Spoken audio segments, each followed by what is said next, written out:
Hi, everyone, and welcome back to Grow Great Live. I'm your host, Ria Lala, and with me, of course, is Antonia Dodge and Mariana Pollack. And today we're picking up on our conversation about the various roles that parents play. And to bring in a really interesting part of this discussion is what part does personality types play when it comes to the roles that parents play? So let's start off with Antonia. Antonia, if you could start us off there in that area. So in our longer podcast about this concept of traditional roles versus how we're changing roles up and how we feel about it individually, one thing came up for me, and that is not everybody gravitates towards the same style of role, in part based on their personality type. There are certain types that are more naturally nurturing than other personality types. There are certain personality types that are more naturally, focused on getting things done. There are some that are a little bit more, and this includes men and women. We have this stereotype in our head that women are the nurturers and men are the get-it-done style. And that doesn't always play out. In fact, you could break it down into one dichotomy. A dichotomy is sort of a difference between, or a polarity between two styles. You can talk about the thinker-feeler difference. Some people are thinkers, which means that they're going to be making decisions and focus more on resource management in general, and feelers are the style of person who makes decisions based on how it impacts other people emotionally and themselves emotionally. And there's a disparity in genders between thinkers and feelers in that 75% of females or women are feelers and only 25% are thinkers, whereas with men it's a little bit more, interestingly enough, it's a little more balanced. 60% or 55 to 60% of men are thinkers, but 35 to 40% of men are feelers. So we actually have more feelers in the world in general. So this idea that women are more naturally nurturing than men are, it's because there's a little bit more of a disparity. We think in that breakdown of type, we think of women as being more nurturing than men, but the truth is that there's a large group of men who have that feeler nature where being nurturing is very important to them. So it kind of depends a little bit on your personality type, whether or not you're gravitating to certain roles that society gives you, or whether or not you're more bucking the system. And so there's going to be certain types that go, okay, that's the gender role that society has set up for me, and that makes sense to me because it resonates with my natural personality type. So I'm going to go with that. And then there's other personality types that have never quite felt comfortable there. The traditional gender roles, the stereotypes of how men and women are supposed to behave as parents never quite feels right to them. And there's other components to personality type that come in there. One of the reasons why I wanted to mention that is because all three of us, we have this push-pull relationship with how society has presented gender roles to us and parent roles to us. And some people might listen to what we're talking about and go, well, I have no problem with how society has set up the gender type, roles for me. I resonate with them very strongly. And other people are like, yeah, that's right, preach it, testify. I don't want to be part of that at all. And a part of it's going to come down to personality type. Now, it's really funny because before we started this particular podcast or this particular session, we were like, well, we're talking to conscious people who are not naturally attracted to those gender stereotypes. Like, we're talking to people who want to be progressive and get to the next level and aren't looking for those traditional roles. And I think that's absolutely true. But our relationship with those roles, as we mentioned before, like how we might have a push-pull relationship, that's also going to come in with personality type. So how we respond to them, even if everybody listening is like a damn the man, yeah, testify, I don't want to do this traditional role, how we respond to them, how much we feel like we're naturally buying into them, how itchy they are to us, or what we're going to do about it and how we're going to respond is in part written into our personality type. And so it's not just, it's funny because we were talking about whether or not we should acknowledge people who are really attracted to those traditional roles. We talked about whether or not, this podcast is really for them. And people who are really into traditional roles are probably not listening to us. I think you mentioned that before. It's like, we probably lost those people a long time ago, and I agree with that. However, at the same time, we're still talking about confusion we might have around it. And there are certain types that are going to resonate stronger to those traditional roles, even if they don't like them, even if they're trying to transcend them. So I thought just acknowledging that different personality types are going to respond to this particular topic a little differently, I thought it was worth acknowledging. I thought it was worth mentioning how we might respond based on what our individual type is, and how much maybe difficulty we have letting go of those traditional roles, even if we want to, based on the wiring of our minds. Mm-hmm. Very interesting. And you, Antonia, as we know, you're an expert on the subject, um, and I keep thinking about, like you said, people that are listening to us and watching us, and people that are not, and people that we lost. And the reason why they should, hopefully come back, or, people who are listening should share this with other people, is that if you as parent, as a woman, as a man, you are different. Most likely, you will be a little bit different than your spouse, your personality type, and your children or your child. And I speak from experience. I grew up with parents that are totally different personality types than me, but they're, again, more similar to each other. So there was always, I always had a feeling like I never fit in the family. They loved me, I loved them dearly. And there is always clashing of point of views of, traditional versus non-traditional. And like I said, it's important for you to understand your child, because what you do and what you stand for and how you view the world and how traditional or non-traditional you are, look at how your child is behaving. What are they looking into? What are they interested at? And give them the benefit of the doubt that they're not the same as you, no matter the house rules or the, any rules that you impose on them, or this is how we do it in this family, or we go to church, or we do this, or we do that. Look at them and see what their interests are. And the reason why, because I felt like going through the discovery of the personality style, my own, which Antonia so graciously helped me with, and I was 37 or 8. It was several years ago. I don't even remember. I felt like I was given a permission to be myself. Then at that point, when we were done, at the end of the process, I felt like, oh wow, I have a totally different view at how, for instance, children should be raised than my mother, who was the closest to me as a role model, or my mother-in-law, who was the second closest because, she was my husband's mother. And I used to guilt myself. I used to feel guilty for not being, I'm like, what is wrong with me? Why am I not, thinking about raising my kids the way they're, trying to do it, or some other people that I know, or some other people from the close family.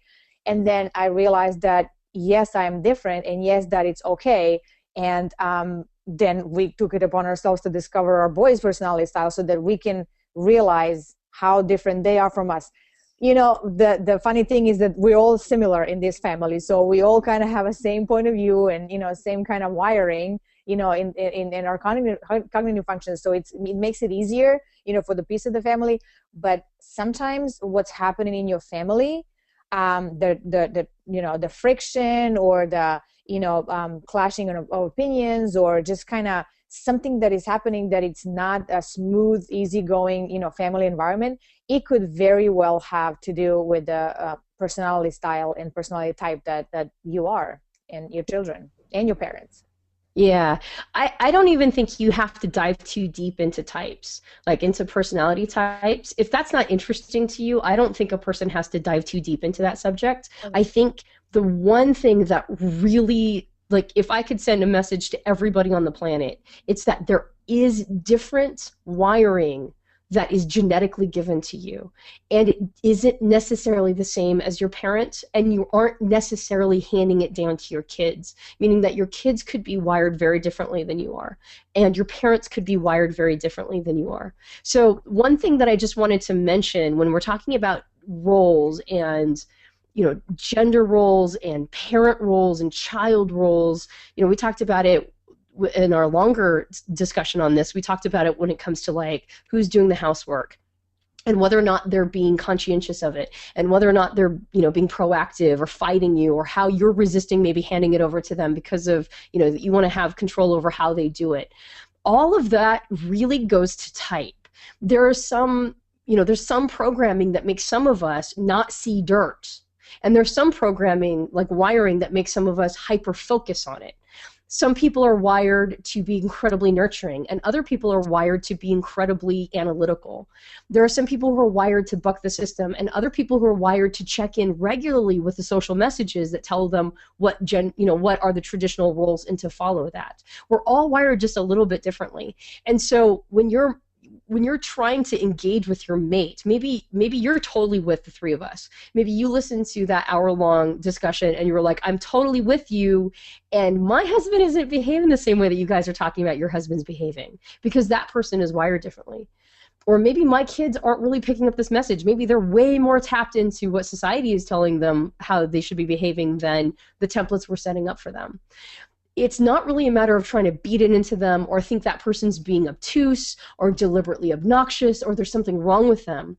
It's about holding space for some people are wired to be more conscientious of social templates than maybe you are.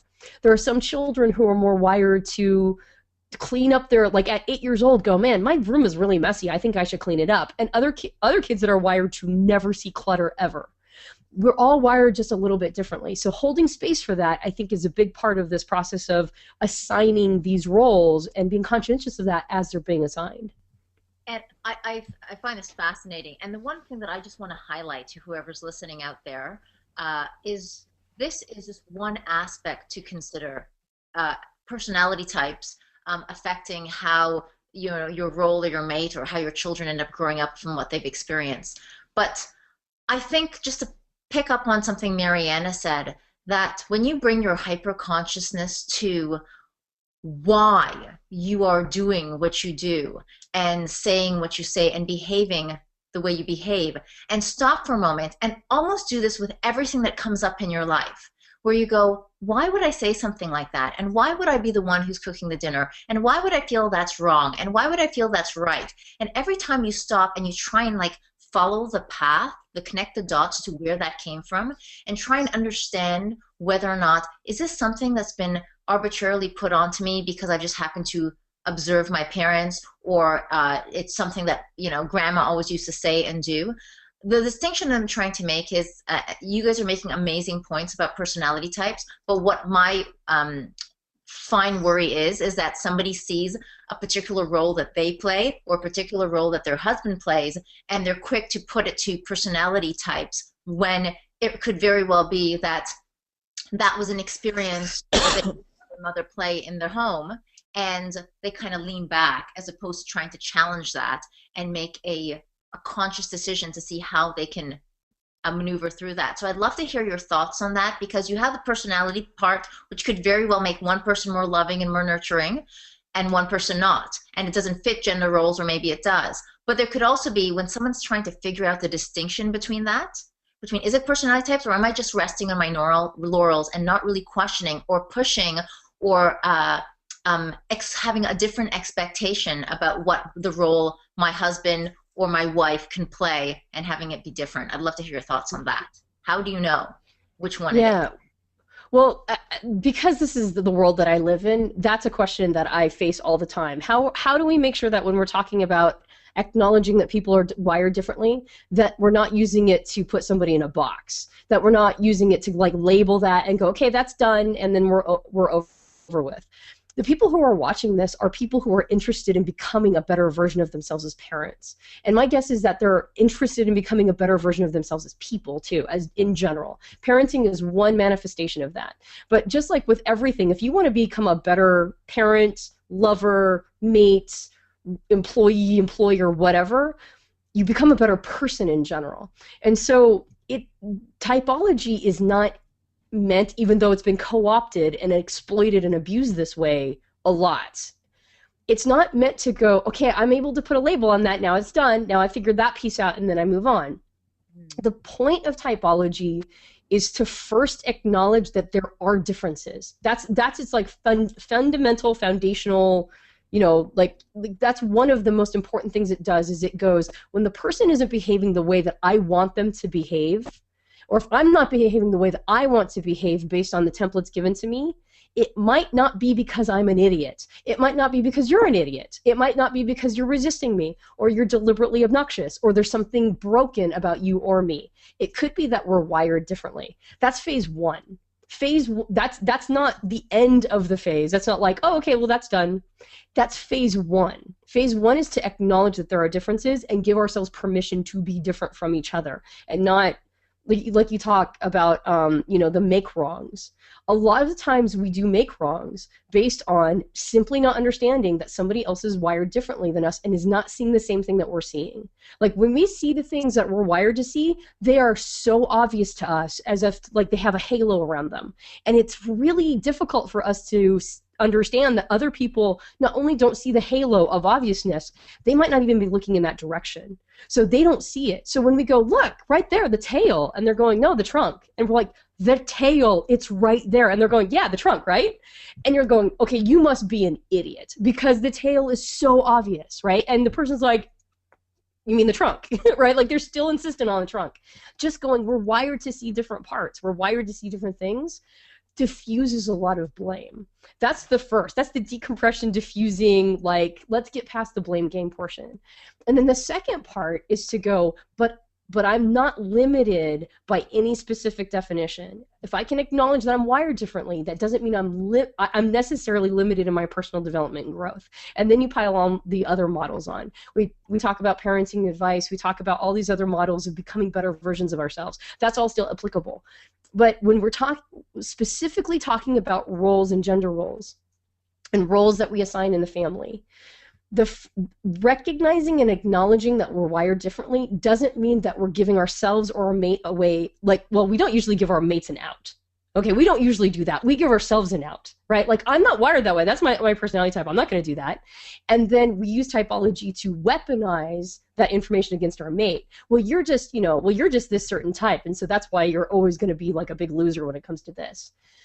It's not meant to be a weapon, and it's not meant to be a way out for you. It's meant to be a way to understand differences and then go, okay, so acknowledging that we have differences, say, like, what's the easiest form of personality types? I'm a woman and you're a man. Right, like that impacts us. That's part of our personality type, is our gender. So if we go, you're a man, but you should be thinking like a woman, right? Like that's ridiculous. And it's the same thing if a man's like, well, you should be thinking like a man. Like that's just not realistic. So if we just acknowledge that we're wired differently, regardless of the typology system you're using, it could be genders, it could be other stuff. Like there's plenty of great models out there. But if we just acknowledge that we're wired differently, so we give each other some space, right? We don't immediately go to the blame game when things aren't working exactly the way that we want them to work. And then once we have that piece down, where we're just giving each other some space, now we have room to grow. Now we're not constantly looking for the ways that the other person's an idiot or a moron. We're not hard on ourselves. We're not looking for ways that we're an idiot or we're broken or we're wired wrong.